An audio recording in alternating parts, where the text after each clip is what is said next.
তারা সংস্কারে আজকে এই বিক্ষোভ সমাবেশের ডাক দিয়েছে। সমাবেশ শেষে মিছিল হবে। আজকে আমাদের এই সমাবেশে সভাপতিত্ব করছেন বাংলাদেশ জামাত ইসলামের সম্মানিত নায়েবে আমির, জাতীয় সংসদের মাননীয় সংসদ সদস্য জননেতা এটিএম আজহারুল ইসলাম,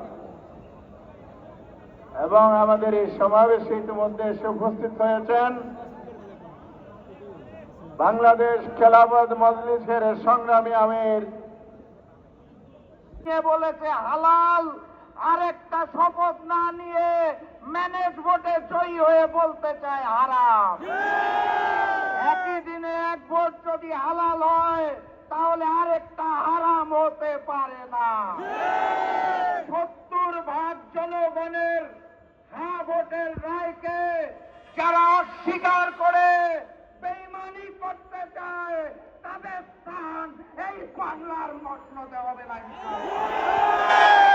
সংবিধান উচ্চারণ করতে গেলে শেষে আসে ধান। তারা ভেবেছে এটা বোধহয় ধানের শীষ, এই কারণে বারবার বলে সংবিধান। আজ 11 দলীয় ঐক্যজোটের সমাবেশ বাইতুল মোকাররম চত্বরে উত্তর সাইডের গেটে অনুষ্ঠিত হয়। হাজার হাজার মানুষ উপস্থিত হয়, বড় বড় নেতাকর্মী সমাবেশে উপস্থিত হন। বিএনপি সরকার বাড়াবাড়ি করলে এক দফা দাবির আন্দোলন শুরু হবে।